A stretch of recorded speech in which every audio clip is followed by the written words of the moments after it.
My project will be on the National American Women's Suffrage Association, with a focus on key figures such as Elizabeth Cady Stanton, Carrie Chapman, Elizabeth Smith Miller, Anne Fitzhugh Miller, and Susan B. Anthony.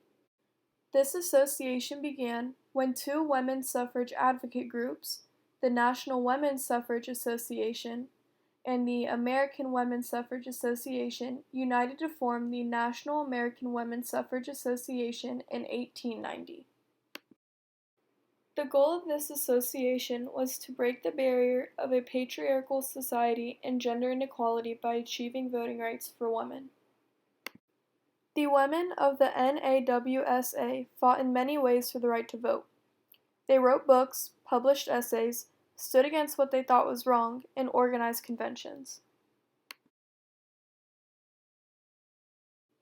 Elizabeth Stanton was the first president of the NAWSA. In addition, she also contributed to the publishing of all 3 volumes of the books History of Women's Suffrage. Stanton also published her own book based upon a religious foundation regarding her opinion of the suffrage of women. Susan B. Anthony was also a president of the NAWSA, and just as Stanton, she helped contribute to the publishing of the History of the Women's Suffrage. However, Anthony was known as a bold figure. Despite the fact that voting was illegal for women, in 1869 Anthony registered to vote and continued to vote to stand for her cause. She was later arrested because of this.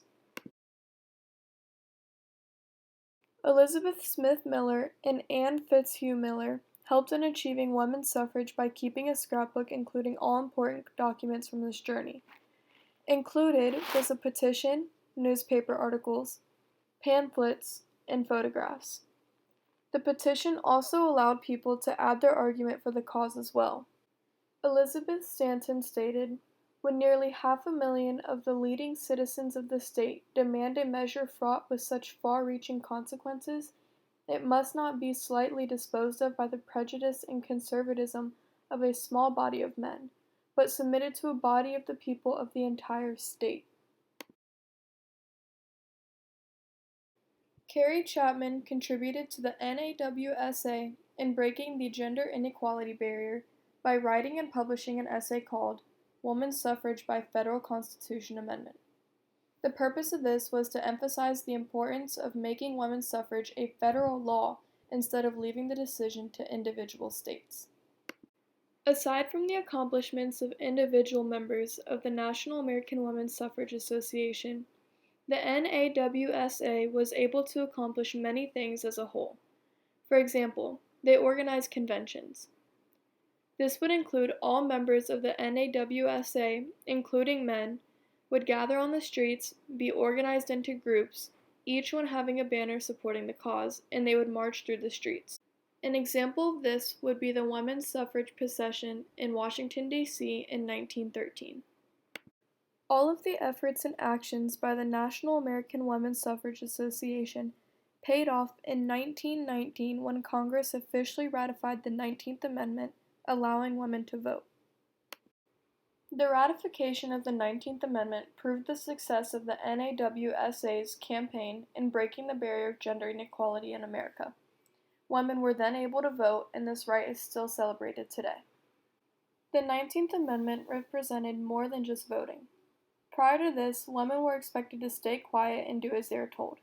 However, being able to vote meant women had more of a say in society.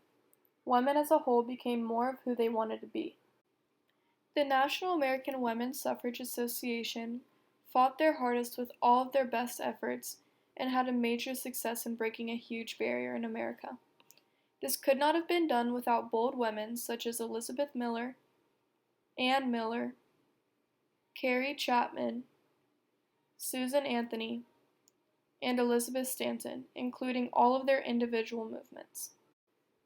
Thank you for watching my presentation on the National American Women's Suffrage Association and all of their efforts and accomplishments, including breaking the barrier of gender inequality.